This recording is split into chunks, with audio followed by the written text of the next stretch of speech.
In a world of information, would you know how to act if it was really required? You've read or seen things before, but when it comes to putting it into place, could you remember it? This is a common letdown with learning solutions. This speaker has won a BAFTA, British Academy. Is there Photoshop or something? You know, we live. No, just kidding. Okay, 6 Webby Awards, a Grand Clio, 3 Emmy nominations, 4 Gold e-learning awards. The list goes on. He's also given a TEDx talk. His work includes Lifesaver and Real Talk About Suicide. And in this session, you'll learn the process to make exceptional learning like these examples. You're about to be inspired to create solutions that emphasize narrative, action-focused learning, and the power of feeling emotion to change behavior. The boundary-pushing, incredible Martin Percy. Hello.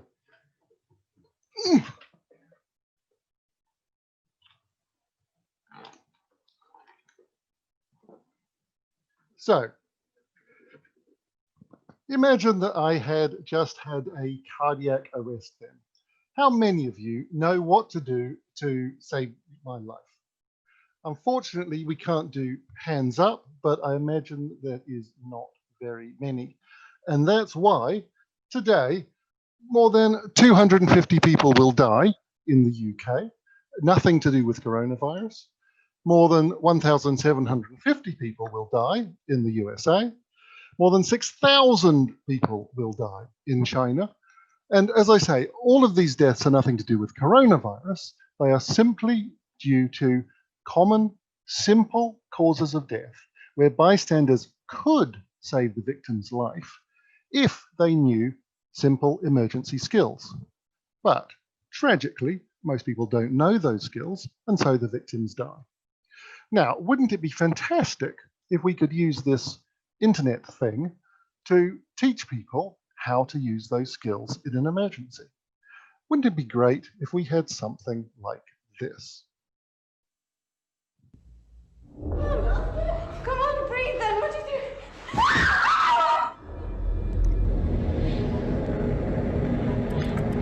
Call for an ambulance. Okay.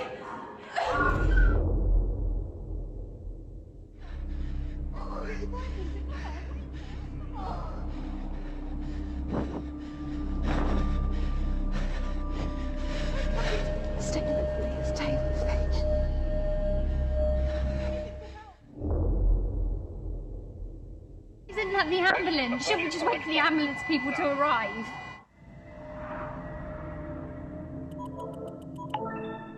Deliver a shot now. No, he can't wait. Yes, the flashing orange button. Shot delivered. Okay, so I'm sorry if you've got a bit of a lag on those videos, but those are 3 extracts from some crisis simulator films that I've made from a series of films called Lifesaver. Now, it might be interesting to have a quick look at how I got started in the cold grey world of making crisis simulator films. It all started in 2004 when I did a traditional CPR course. This sort of thing, tea and biscuits, plastic dummies on the floor, all very nice and polite. But after the course, I got talking to the guy who was running the course, who was a paramedic, and he started telling me that this kind of course has really serious shortcomings. So this, and what applies to this applies to all kinds of face-to-face training. So one thing is it's expensive. You need a physical place and you need that physical instructor to run the course. It's polite and it's emotionally unrealistic. And this leads to a problem called the trained bystander problem. And that is when you have people do traditional CPR courses like this, and then 2 months later, there's mum on the ground, covered in broken glass, and everyone's screaming, and the learner just freezes because the real crisis bears no relationship whatever to this sort of nice, polite tea and biscuits experience. And so in many cases, the training is useless. It's boring, and that means it's forgettable. So generally, people forget one of these courses after about 6 months. They don't forget completely, of course, but they forget to the extent that they won't be able to do what is required in a real emergency. It's inconvenient. It takes hours to get to one of these courses, to do it, to get home again afterwards. And, you know, even before coronavirus, trying to find one of these courses could be a real struggle. Okay, so that was 2004. And I thought, well, you know, we must be able to do something better. Surely we could take video and interactivity and you know, teach people a lot better about what to do. And training to save people's lives. Who is not going to want to fund that? So 7 years later, I finally managed to raise half the money. We got half the money from the UK government, but we had to raise the other 50%. But we thought, well, we're already halfway there. How hard can it be? So first we went to one huge UK first aid charity. We gave them a great talk. We got them really excited and they said no.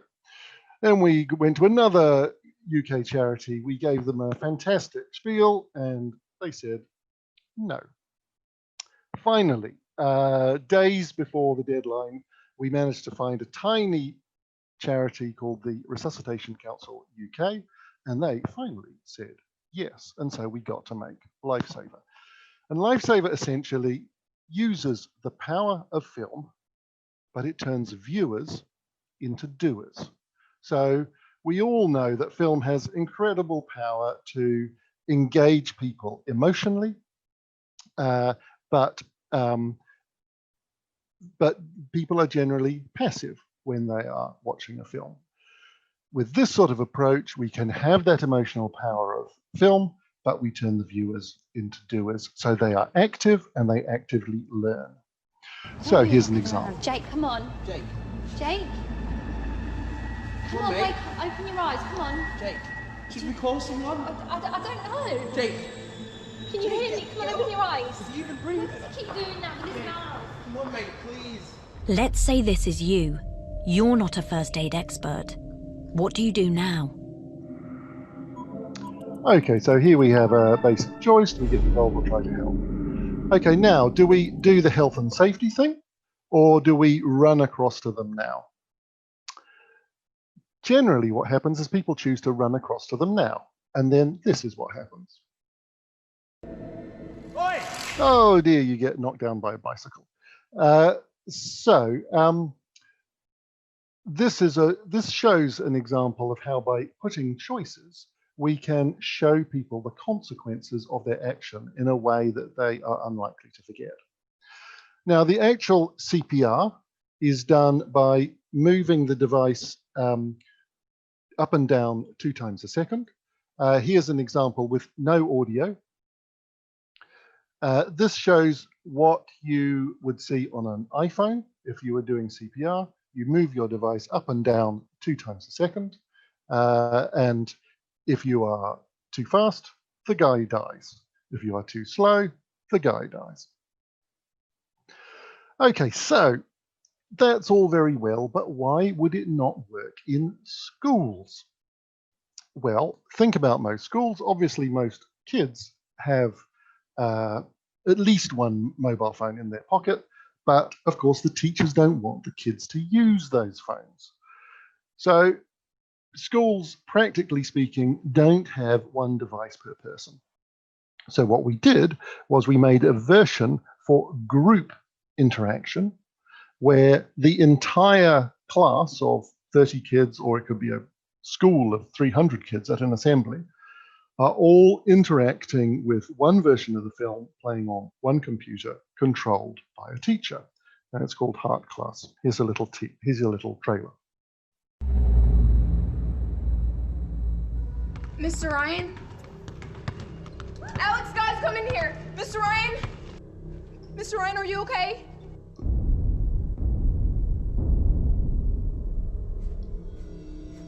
You're gonna break his ribs. Could Sarah break Mr. Ryan's ribs? Yes or no? Yes.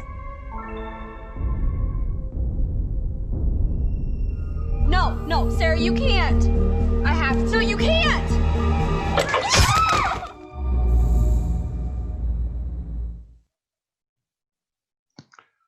Okay, so that's Heart Class teaching CPR to a whole classroom of kids at the same time. But what about soft skills? Obviously, teaching someone how to do CPR is fairly mechanical. What about something like suicide prevention?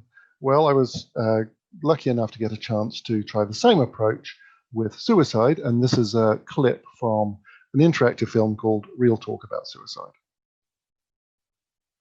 Are you thinking about suicide? What would you get? Mate, but you hardly know me, come on.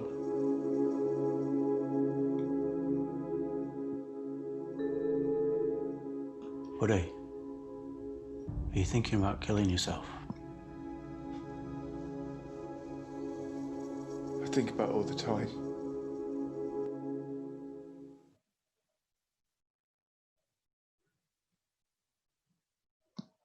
Okay, so those are four interactive crisis simulator films. Lifesaver VR, which we haven't looked at, but is a very similar piece, but shot in VR. Heart Class and Real Talk About Suicide. So between them, they have had more than 1 million plays. Apologies if you've been having problems accessing Lifesaver recently. It's currently being rebuilt, but should be back to normal service in very soon, in a month or so. This is Adam Kelly. Adam played Lifesaver, and then 2 days later, he was jogging along Victoria Embankment in London, and a jogger in front of him collapsed with a cardiac arrest. Adam was able to save the jogger's life purely on the basis of what he'd learned from Lifesaver. And there have been multiple other examples of that sort of thing. So here we have immersive film being used to teach emergency skills. It's intended to be exciting and dramatic. It's convenient because you can experience it at home. It's easy to do a refresher at any time.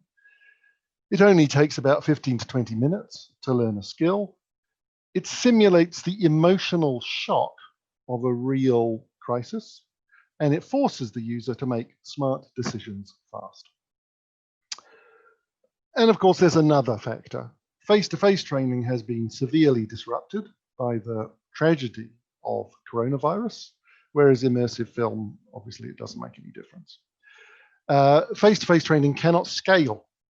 To teach CPR to just 10% of the UK would take about 660,000 face-to-face CPR lessons.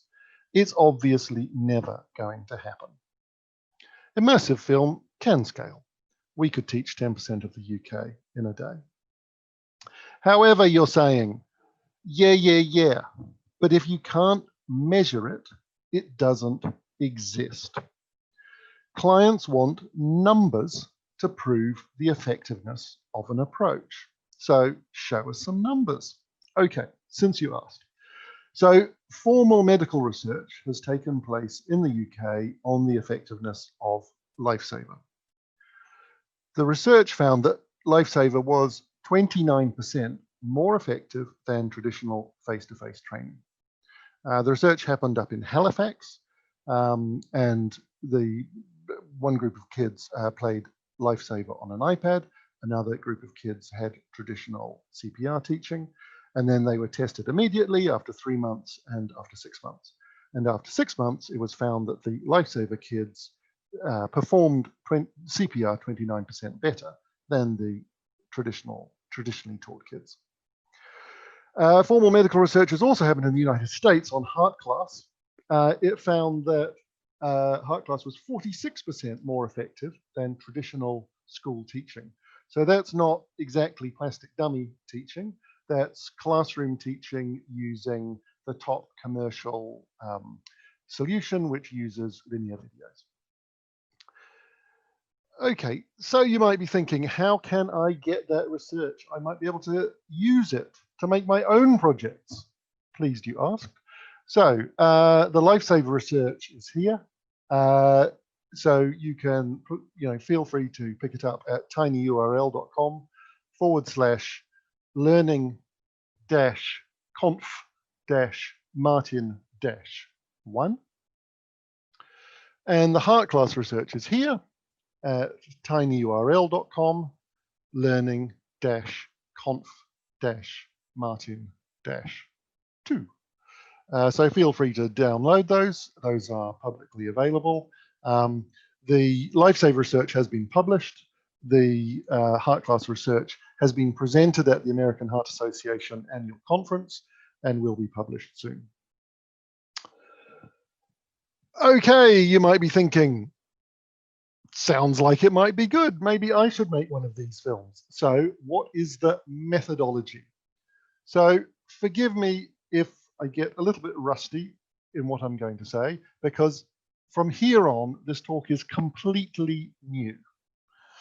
Kath Ellis was so brutal in her demands that I give you something you couldn't possibly find anywhere else, that I have written out the methodology, which I've never presented before. So let's hope we can make it work. We are going to look at these stages: the concept and common problems with the concept, the script, casting, workshopping, and rehearsing, direction, on the shoot and in post, coding and testing, launch and research. Okay, so let's start with your concept. Okay, this is really important because most interactive films fail at the concept stage. And there's an obvious reason why that might be, which is that the vast majority of stories are not interactive. They're intended to be told by a storyteller, and the listener is supposed to just listen to the story or watch the story passively and not do anything. That's just the way almost all stories are. However, real life is always interactive. So don't think of your interactive film as a story. Think of it as a model of real life. And if there's one thing that you take away from this talk, I would suggest that that is the thing you should take away. The interactions should let the user do what they would do in real life. So, so once again, put it a slightly different way, your interactive film is not a story, it's something the viewer does. So, for example, Lifesaver is not a story about someone who has a heart attack where you choose the ending of the story. Lifesaver is a simulator where you need to save the life of someone who has had a cardiac arrest. Same with Real Talk. Real Talk is not a story about someone who's feeling suicidal where you need to choose the ending. It's a simulator, a crisis simulator, where you need to turn around the attitudes of someone who is considering committing suicide, considering killing themselves, I should say. Fine, you're thinking, so what could possibly go wrong? Well, actually, quite a lot. So let's look at 4 common problems with interactive films. First one, it looks easy. And this is probably the most common problem of all. People have an idea for a story, think, well, how hard can it be? Bang something out, it's a complete disaster. What do they say? They blame the medium. Lots of people who make terrible interactive films say the problem is that interactive film sucks. There's nothing you can do with it. It's not our fault. It's that the medium sucks. Okay, so that's a very high-level problem. Let's get into a bit more detail. Something called the puppet master problem. So this is where interactivity destroys character. Because after all, a character in a story needs to be a willful individual. If you can choose what they do, who cares what happens to them? So, you know, let's say you're doing a romance and you've got your hero, and your hero is in love with boy A or boy B. Now, if you make it so that the user can choose whether the hero goes for boy A or boy B, you've immediately killed the user's interest in that hero, because love is supposed to be something deeply rooted in character, and a willful character will know who they want to love. Okay, so what's the solution? The solution is show what the hero wants at the start before any interaction. That way, in the film, the user is just trying to get the hero what they want. The hero is not choosing the hero's desires. That way, the hero remains strong. So in the case of our romance, right at the beginning of the film, make sure that the hero falls desperately, madly, hopelessly in love with boy A. Then the user's interaction should be doing what is required to get the hero into happily sitting on a tree with boy A. That way, you're not breaking the character, you're empowering the character, you're giving the character what they want. Now, of course, this is why life-saving stories are great for interactive films, because any reasonable person would want to save the victim. You are just fighting to help the hero do it. So at the beginning of, when the film we just saw where someone's lying on the ground, just had a cardiac arrest, any reasonable person is going to want to save that victim.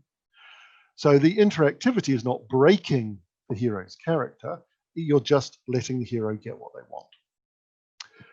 Okay, so the unmotivated choice problem. So again, this is a classic problem. This often affects all sorts of interactive films. So this is where you present choices that the user doesn't care about. So for example, hero's running along, turn left or turn right. I don't know. I don't care. It's your film. You tell me. So how do you get around that? So try to only present urgent choices with a clear motivation. Again, that's why life-saving stories work. The choices are what are required to save a life. And if you get it wrong, the victim will die. So it's with a life-saving story, it becomes very easy to create choices where there's a real motivation. And you can see that here. So this is this is not formal medical research. This was never published. But a doctor was interested in Lifesaver, and he did a test on heart rates. On the left, you can see the heart rate of someone watching a version of Lifesaver where there was no interaction. It was just the video. On the right, you can see someone playing Lifesaver on a PC where there was interaction. And as you can see, the user got vastly more excited, vastly more engaged, because it was a real problem and it was up to them to make decisions to solve that problem. And that's what made the user engaged, and that's what drove their heart rate up. Okay, so our final problem, and it's another killer.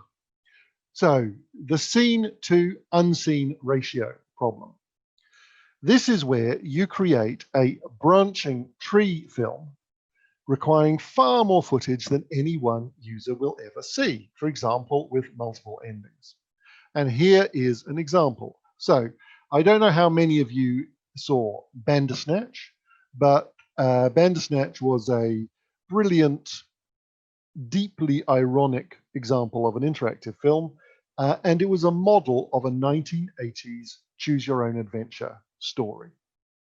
And so it was deliberately created to mimic the way that classic choose your own adventure stories very often had arbitrary choices, meaningless choices, and also very often had multiple endings which were not consistent with each other. And what they ended up with was this. as a structure. And as you can see, I mean, it's not even a branching tree. It's like a kind of hopelessly chaotic mess of ideas and actions, and it goes all over the place. And it's intriguing, but how much does it cost? So Bandersnatch has at least 5 hours of footage. The average user session is less than an hour. So that's obviously an extremely expensive way to make an interactive film. Well, so what's the solution? The solution I would suggest is what I call the fight to get to the ending model. So this is a sitemap of something like Lifesaver. It's not exactly Lifesaver, but it's a similar kind of thing. There is only one ending, but you have to fight to get there. So you must think and make choices all the way through. In addition, there are fail loops on the way where the victim dies. And it's one thing to bear in mind, if you're creating any sort of jeopardy, lots of users will try to game the system. So lots of users will deliberately try to kill the victim. If it's impossible, they will tell all their friends on social media that your film sucks, because though it pretends to make it possible to kill the victim, in fact, you can't kill the victim. So you can always kill the victim, but it's only a mild setback. You go to what we call a dead guy video, and you go back a little bit, and then you're dropped right back in it.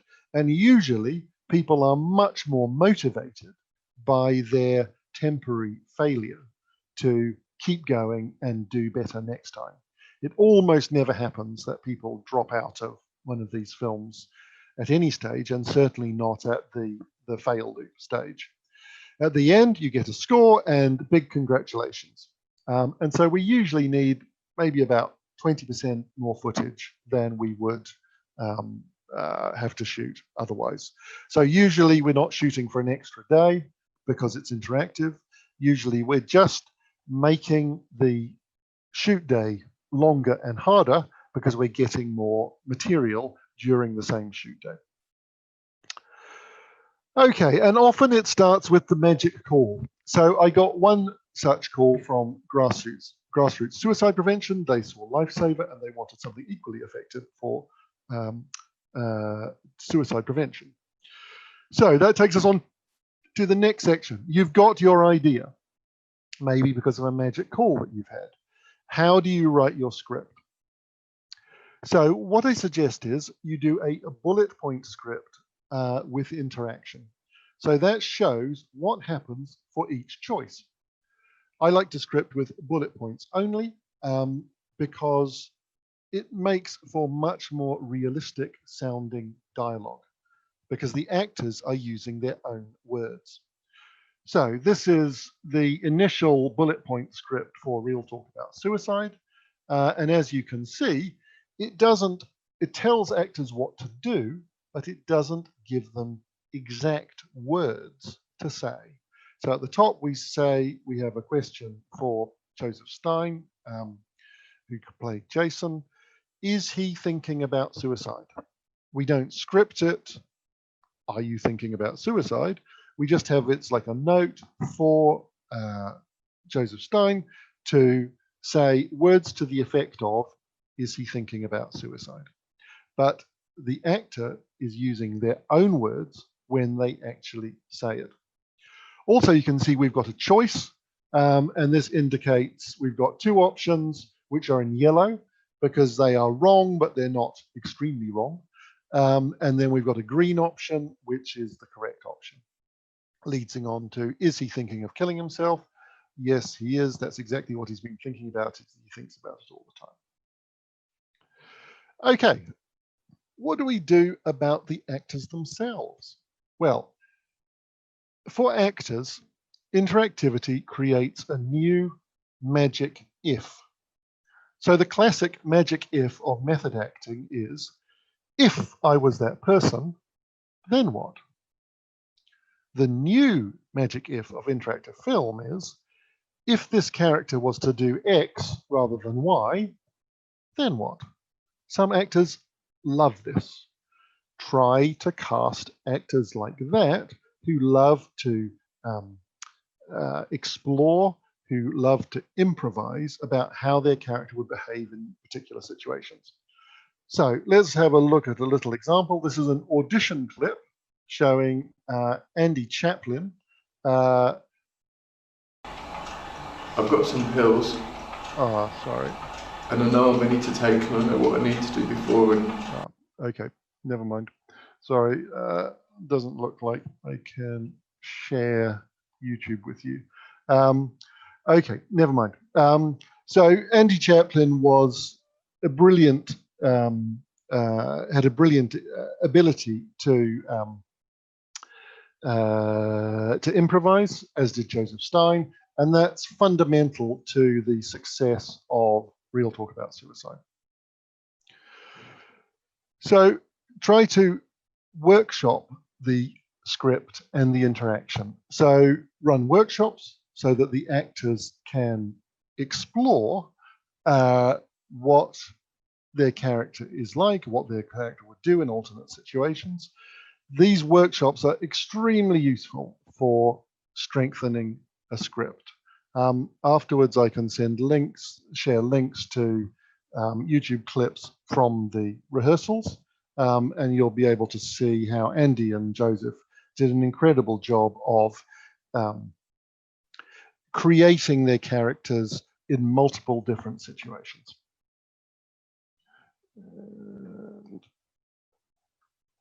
Okay, what about the jolly old director? So there's a key thing. You've got to be demanding with the director. The director's deliverable and vision must be the final interactive film, not just the video clips. Many interactive films failed because the director thought, well, I just need to do the video clips. How hard can it be? And then having done the video clips, walked away. That is a recipe for disaster. In addition, the director has to know what's going on and unconfuse people.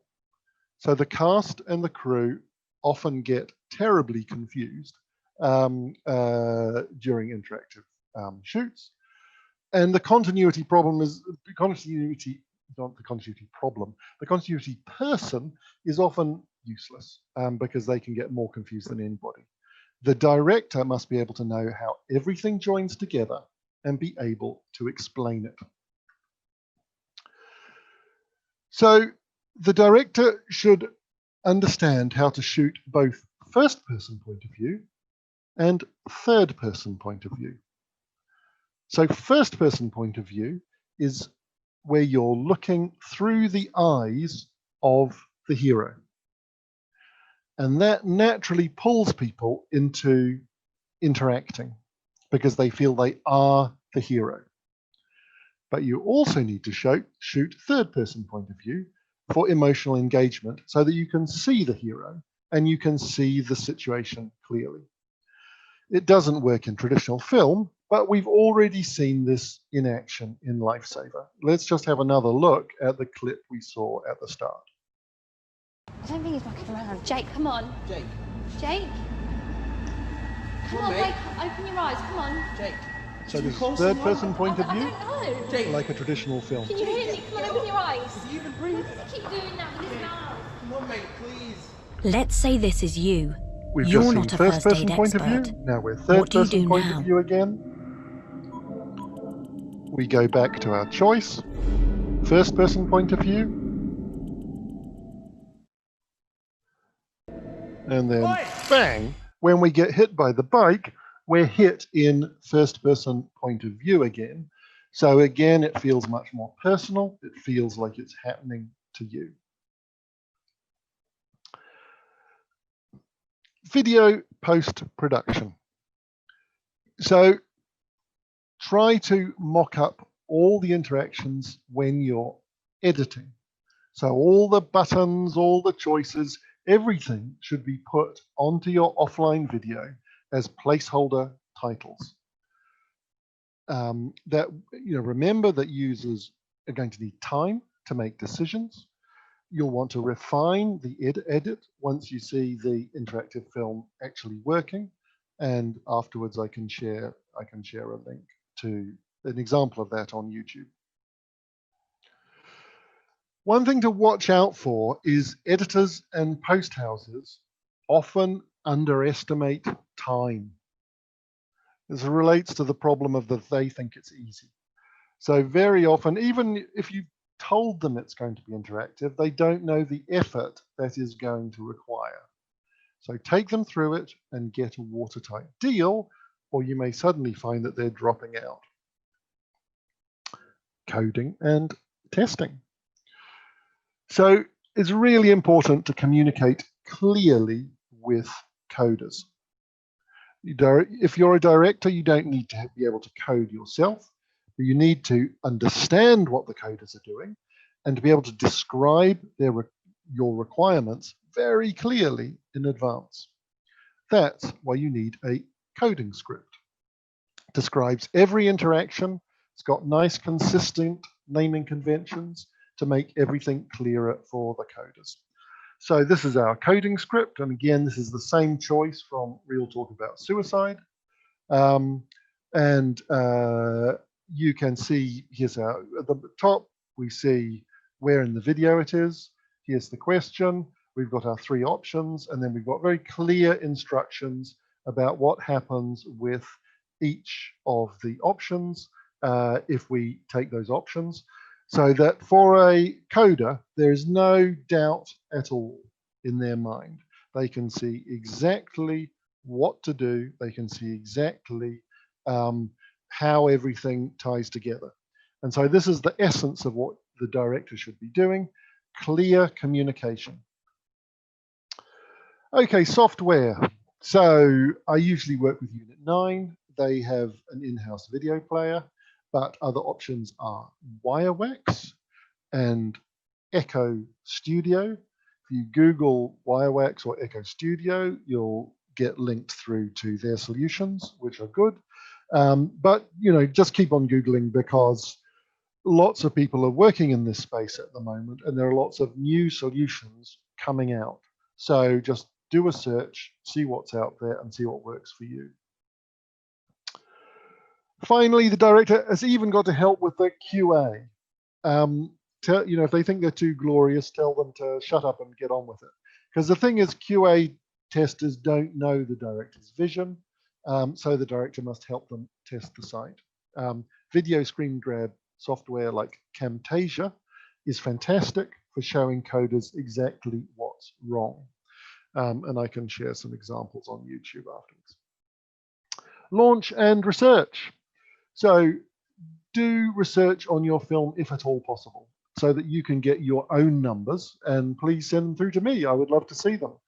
So the ideal is comparative research, where you're contrasting your new approach with a traditional form of teaching the same thing. Okay, but why bother? Well, we've looked at the learning effectiveness of this approach, and that will give you the numbers. But of course, numbers are great, but often they don't have the emotional charge that really gets you to take action. So here's something else to consider. So in my opinion, online film today is like the dawn of cinema. Most people are just making films as if for the old medium. So in the dawn of cinema, lots of early filmmakers thought, we know what the cinema thing is. It's a way to transmit theatre and music hall. And so they filmed their films just as if they were filming a stage play or filming a stage music hall. But some people are trying something new. And the inspiration is this guy, W.R. Booth, who made this film in 1897. So this is called The Human Flies. Beg your pardon.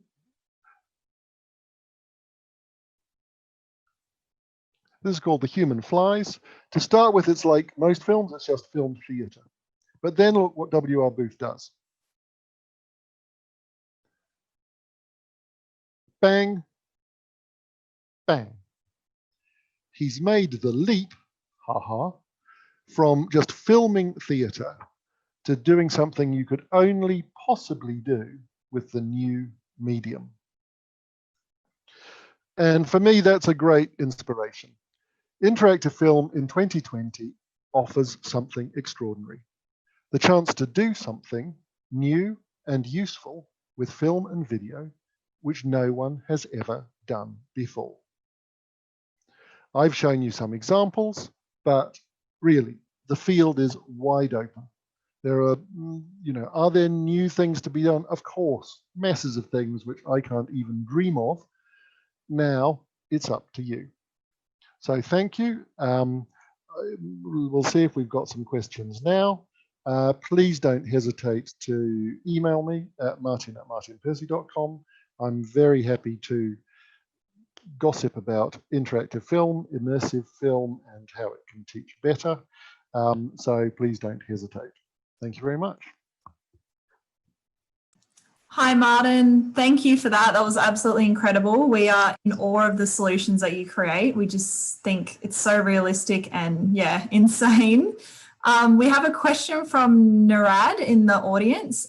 He's wanting to know, do you think that you could do the same with animations? Would it have the same impact? That's an excellent question, Narad.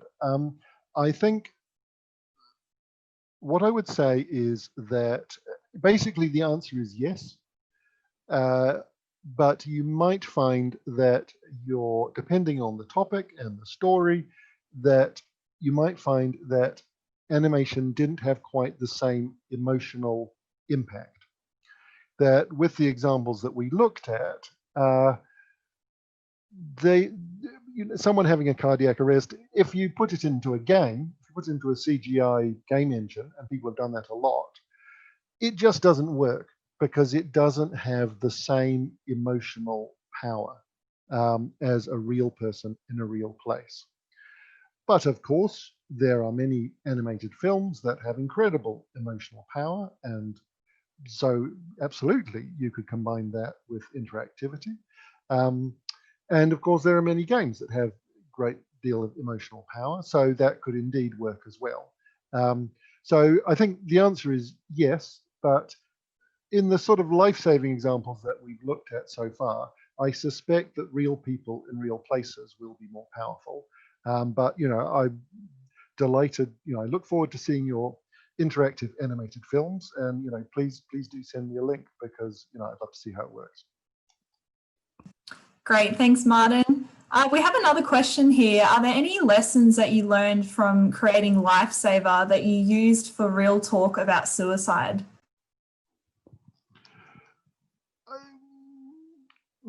Many lessons. I mean, the process of making Lifesaver was highly stressful because we were sort of, building the airplane as we flew it. With Real Talk About Suicide, we had the security of knowing that a particular approach was effective, and especially that this particular approach was effective as a way of teaching people. However, Real Talk About Suicide is, of course, a very different topic. And as you know from your own experience, each project throws up new challenges. The challenge we found with Real Talk About Suicide was actually after we completed it, suddenly we discovered how shocking it was to many people in the suicide prevention world who hadn't seen anything like this before and were very concerned that it might not work.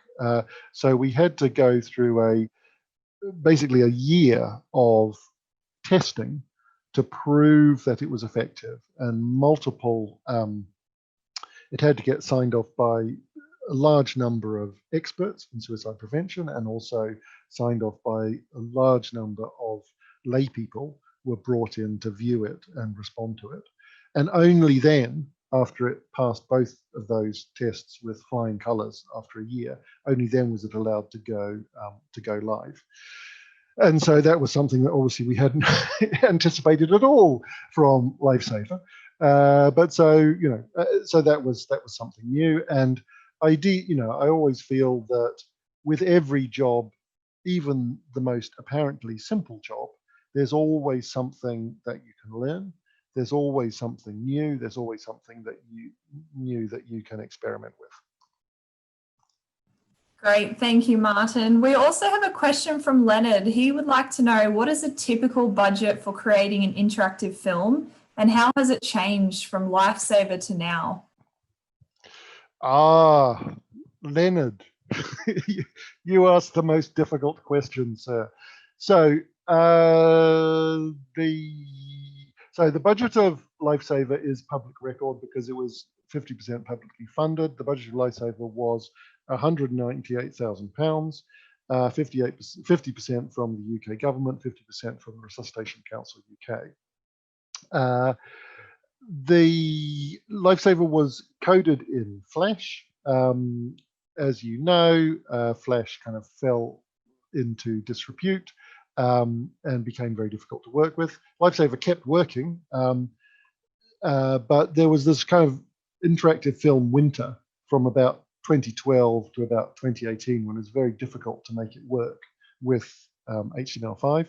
Now we've emerged from that winter and there are various solutions which are effective. So coming back to your question, Leonard, I'm afraid I'm not at liberty to give the exact budget for Real Talk About Suicide, but think of a number, cut it in half, and that's what you're looking at. It was very, very low budget piece of work, as was a Heart class. Because basically, you're making just a regular film. And while I could say I can't talk about, apologies, I can't talk about exact budgets for exact projects. If you do a bit of Googling, you can probably find someone to code something like Real Talk About Suicide for under 10K, under 12K, something like that.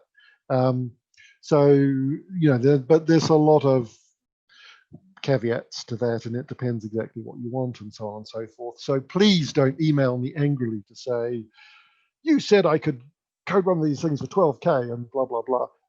But certainly if you look at those solutions that I pointed you towards, there's some great, they're very, very cost effective. And that's certainly an option as well. So things are finally becoming easier. The technology has not become easier since Lifesaver as a whole.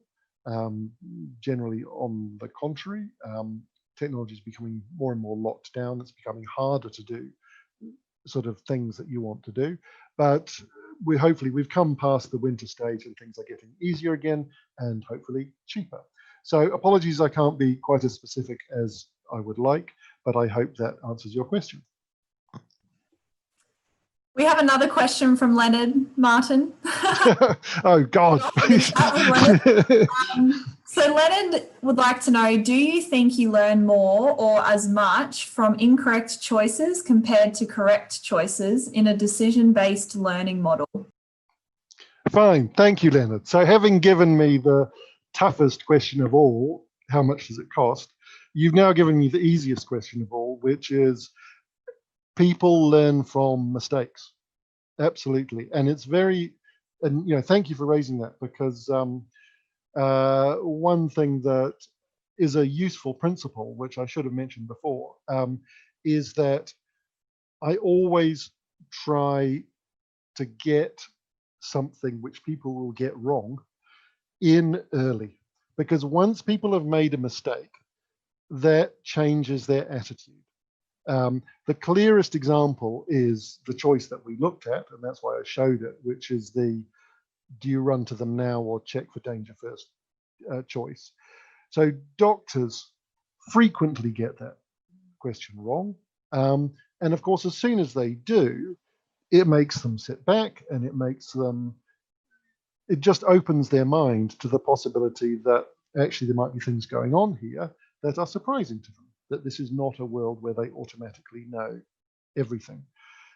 So absolutely, people learn from making mistakes, and so and then another, and so we're always trying to trip people up in a way which is hopefully fair and gives them a more positive learning experience. And even that can even go to things like, how do you phrase a question? When you're phrasing a question, you always try to make it so the obvious easy choice is the choice which is actually wrong. Because when people make that wrong choice, that's when you're really going to get through into their minds and hammer home to them what the right thing is to do. Great, thanks, Martin. We've got time for one more question. So just wanting to know, what do you want to experiment with in your next project? Oh, well, so at the moment I'm working on a piece which is about climate change. So it's sort of an emergency that affects all of us. And that is, a learning experience in all sorts of ways, because of course it's not a simple, crisis situation like talking to someone who's feeling suicidal or doing CPR. So that's one interesting project. And then there's another project which I'm just getting going on, which connects to the coronavirus tragedy, which obviously, is in all our minds at the moment. And hopefully, will let us apply this sort of approach to a desperately serious problem which affects all of us. Great. Thank you so much, Martin, for your time. We are absolutely honoured to have had you here at the Learning Conference. Your solutions are out of this world. And yeah, I know you inspire so many people. So thank you very much for your time. And thank you. Yeah, great to have you. Thank you. It's been my honour and pleasure. It's been fantastic. Thanks very much. Thank you. Bye-bye.